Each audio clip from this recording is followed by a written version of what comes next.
Bismillahirrahmanirrahim. Assalamualaikum warahmatullahi wabarakatuh.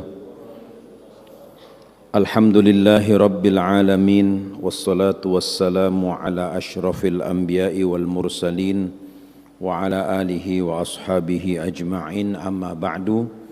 Faqala Allah ta'ala fil Qur'anil Karim, Bismillahirrahmanirrahim.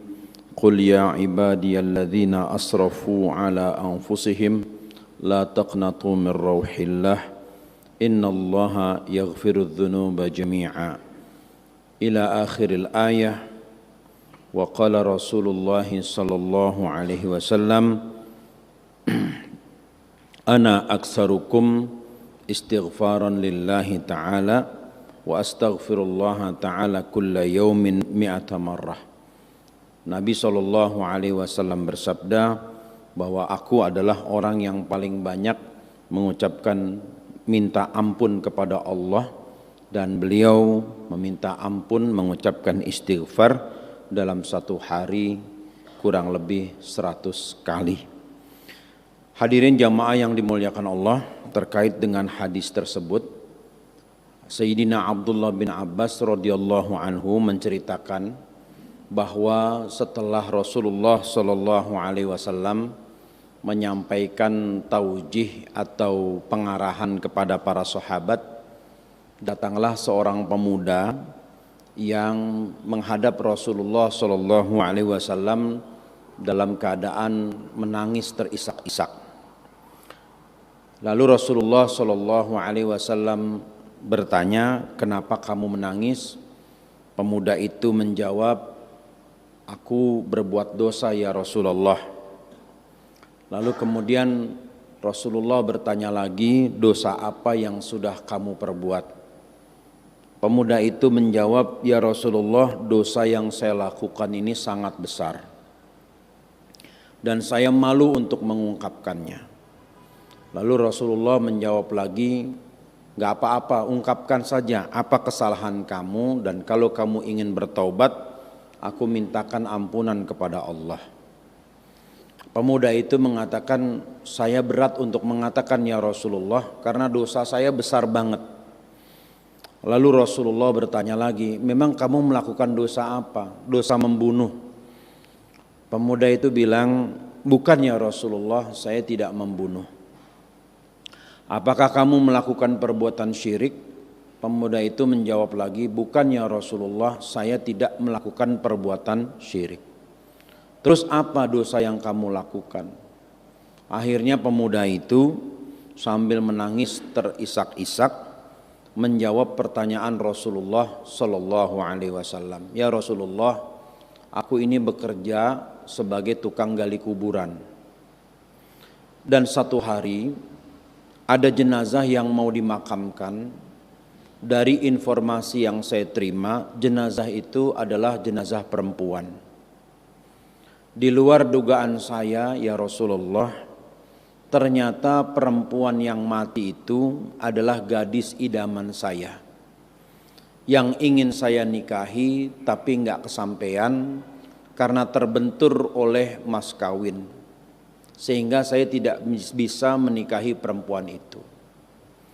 Nah, perempuan itu meninggal dunia ya Rasulullah, dan saya bertugas untuk menggali tanah, mempersiapkan makamnya. Lalu setelah datang mayat itu, saya lihat wajahnya, makin besar kecintaan saya kepada perempuan idaman saya ini. Dikuburkanlah perempuan itu ya Rasulullah, tapi pada malam harinya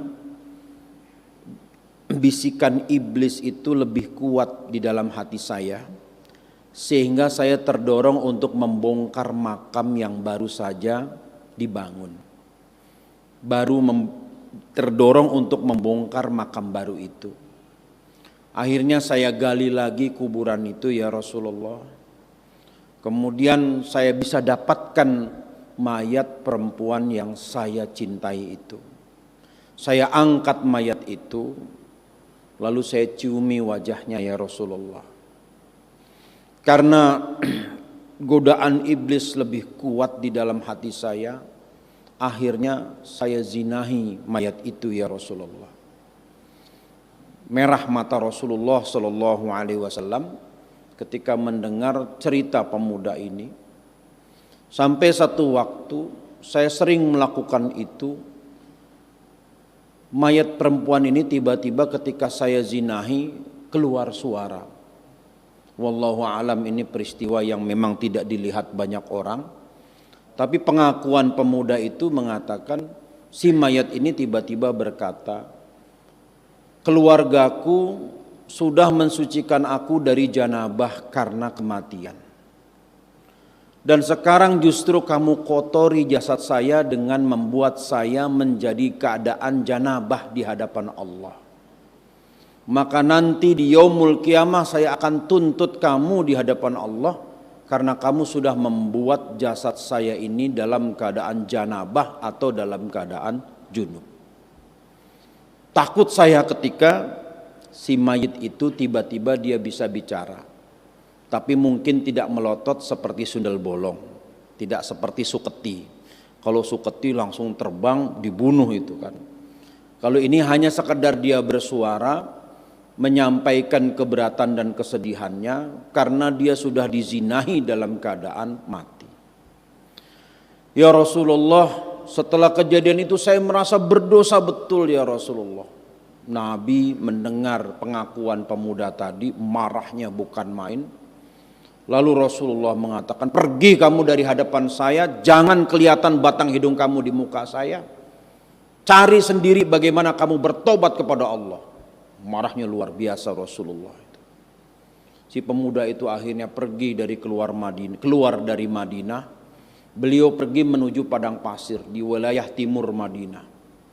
Di padang pasir itu dia menangis sesenggukan. Ya Allah, kalau Rasulmu saja sudah benci kepadaku, apalah arti hidup ini? Jadi kalau orang itu sudah dibenci oleh Nabi, nggak ada artinya hidup. Kenapa? Karena orang yang dicintai Allah sudah membenci dirinya. Sama seperti Al-Wasi', orang yang pernah membunuh Hamzah bin Abdul Muttalib dan menyobek bagian dadanya sehingga jantungnya bisa diambil. Ketika dia bertobat, Rasulullah menerima permohonan maafnya begitu dia masuk Islam. Tapi Rasulullah berkata kepada Al-Wasi', Al-Wasi', dengan sangat hormat, bukan saya tidak mau menganggap kamu sebagai muslim, tapi masih terbayang di wajah saya bagaimana paman saya engkau bunuh, engkau tombak dan engkau potong jantungnya dan engkau berikan kepada Hindun. Menjauhlah dariku wahai Al-Wasi', semoga Allah terima taubatmu. Itu saja membuat Al-Wasi' enggak tenang hidupnya karena Rasulullah tidak berkenan jika ada Al-Wasi' di mukanya. Keadaan yang sama juga dialami pemuda tadi. Dia sudah pengen bertobat, Nabi begitu mendengar cerita bahwa pemuda ini menzinahi mayit, marahnya bukan main. Kata Rasulullah, pergi kamu dari muka saya. Cari sendiri bagaimana supaya Allah menerima taubat kamu. Nangis dia. Di dalam doanya pemuda ini berdoa, ya Allah, kalau saya tidak lagi diinginkan oleh Rasul, maka apa artinya hidup saya ya Allah? Padahal aku datang untuk meminta supaya Rasulmu berdoa kepadamu, meminta kepadamu agar engkau turunkan ampunan kepadaku. Ya Allah, enggak ada gunanya hidup saya ini ya Allah. Nangis jadi-jadinya. Di sisi yang lain, malaikat Jibril datang kepada Rasulullah Sallallahu Alaihi Wasallam, rupanya mendengar curahan hati pemuda tadi. Jibril datang biasanya ke rumah Nabi itu di belakang. Kalau kita lihat di Raudhah, di sebelah kanan itu ada namanya bab Jibril, pintu Jibril.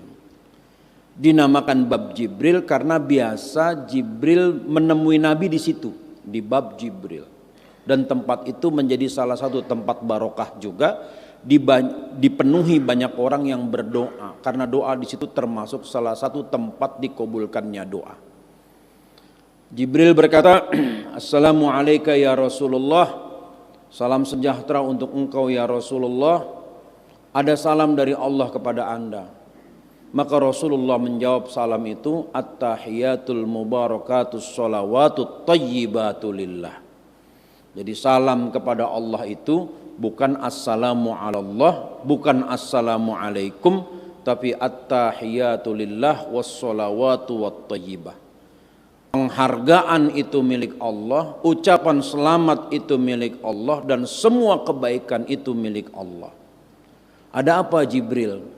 Allah menyampaikan salam kepada engkau wahai Nabi.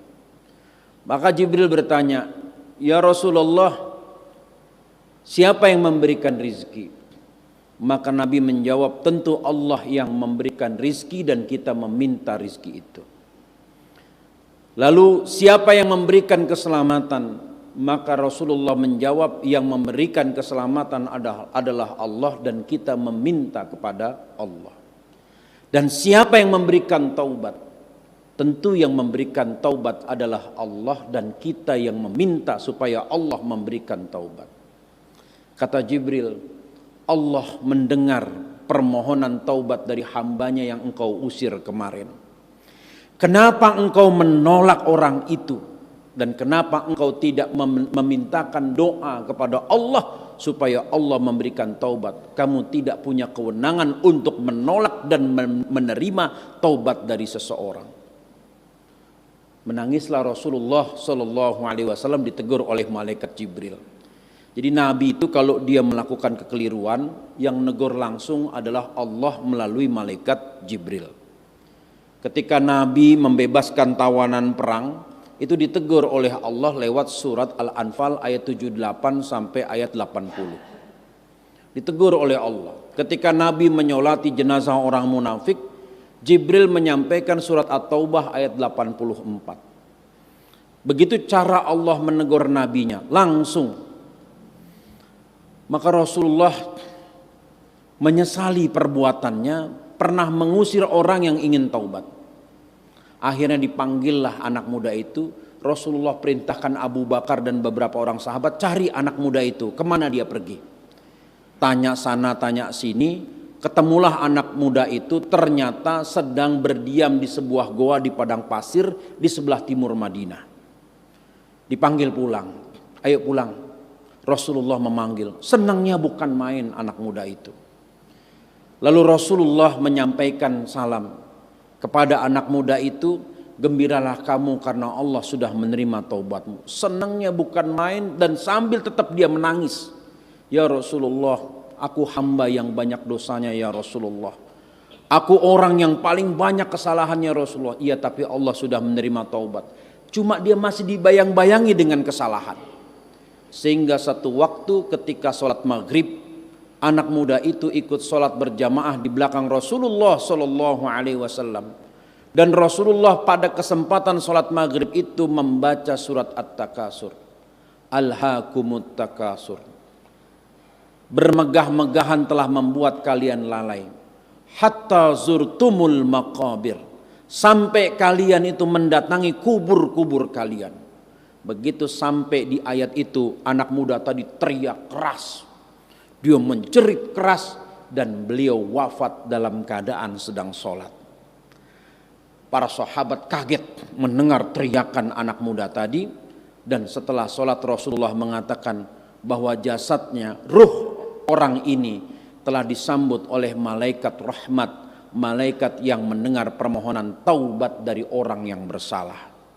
Hadirin yang dimuliakan Allah Subhanahu wa taala, terkait dengan peristiwa ini di dalam Al-Quran surat An-Nisa ayat 65, Allah Subhanahu wa taala memberikan penegasan kepada nabinya. Walau annahum idzalamu anfusahum, sekiranya mereka orang-orang Islam itu berbuat zalim kepada diri mereka, yaitu berbuat dosa. Ja'uka, lalu mereka datang kepada engkau. Fastaghfarullaha, datang meminta ampunan kepada Allah. Wastaghfara lahumur rasul, dan Rasul pun memintakan ampunan bagi mereka. Apa kata Allah? La wajadullaha tawwabar rahima, pasti mereka mendapati Allah sebagai Tuhan Maha Penerima Taubat, Tuhan Maha Penyayang. Nah, ini artinya sebelum kita mati pintu taubat tetap dibuka. Yang kedua yang patut kita jadikan sebagai pelajaran adalah jika ada orang yang berbuat maksiat, jangan kita hujat pelaku maksiatnya. Tapi yang kita kritik adalah perbuatan maksiatnya. Pelakunya kita doakan semoga Allah membuka pintu kesadaran di dalam hatinya. Satu waktu, ini pengalaman seorang ulama besar Yaman namanya Habib Salim bin Abdullah Asyatiri. Ketika di Bandara Changi, Singapura, beliau melihat orang Prancis, orang Inggris dan orang Prancis, bukan suami istri, tapi pasangan pacaran, laki-laki dan perempuan, berciuman di depan Habib Salim bin Abdullah Asyatiri. Murid Habib Salim melihat pemandangan itu nggak enak, masa di depan ulama besar orang berbuat maksiat. Tapi kata Habib Salim, jangan dimarahin. Antar saya ke situ karena Habib Salim menggunakan kursi roda. Antar saya ke depan dua orang yang sedang mesra-mesraan itu. Buat apa, Bib? Saya mau doakan. Akhirnya Habib Salim berdoa di depan pasangan Inggris dan Prancis itu. Maka Habib Salim mengatakan, Allahumma kama farrahtahuma fid dunya fafrahhuma fa'tihimal farha fil akhirah. Ya Allah, sebagaimana Engkau telah mendatangkan kebahagiaan buat dua orang ini di dunia, maka datangkan pula kebahagiaan buat kedua orang ini nanti di akhirat. Si pasangan salah satunya orang Inggris tanya, ini orang Arab ngapain katanya. Dia ngomong apa? Maka yang mengantar Habib Salim kebetulan bisa bahasa Inggris menerjemahkan. Oh, guru saya ini mendoakan Anda berdua. Semoga Anda diberikan kebahagiaan di akhirat sebagaimana Tuhan memberikan Anda kebahagiaan di dunia. Tiba-tiba yang orang Inggris ini termenung. Saya kira orang Arab pakai udeng-udeng ini, pakai gomis ini, bakal marahin kita, bakal memukul kita, bakal menyerang kita. Ternyata dia mendoakan kita. Apakah seperti ini yang diajarkan agama Anda? Maka pemuda ini mengatakan, pembantu dari Habib Salim, beliau mengatakan, inilah yang diajarkan kepada kami oleh Nabi kami untuk selalu berbaik sangka kepada siapapun meskipun dia melakukan perbuatan yang berbeda dengan keyakinan kami. Berbaik sangka kepada siapapun. Akhirnya si orang Inggris ini bilang, saya pengen belajar agama Anda. Ada nggak di Inggris teman Anda yang mengajarkan seperti ini? Maka pembantu Habib Salim mengatakan, ada pusat Islam di London. Teman-teman kami dakwah di sana. Silahkan Anda berdakwah ke sana. Ini nomornya dan ini nomor telepon saya. 2 tahun setelah pertemuan di Bandara Changi itu, si bule itu nelpon lagi pembantu Habib Salim bin Abdullah. Dan dia mengabarkan, Alhamdulillah atas petunjuk Allah, saya menemukan ketenangan dan kebahagiaan di dalam agama Anda. Saya sudah berpisah dengan perempuan Perancis itu dan sekarang saya sudah menikah dengan sesama muslim. Dan saya sudah menjadi muslim karena doa dari guru Anda.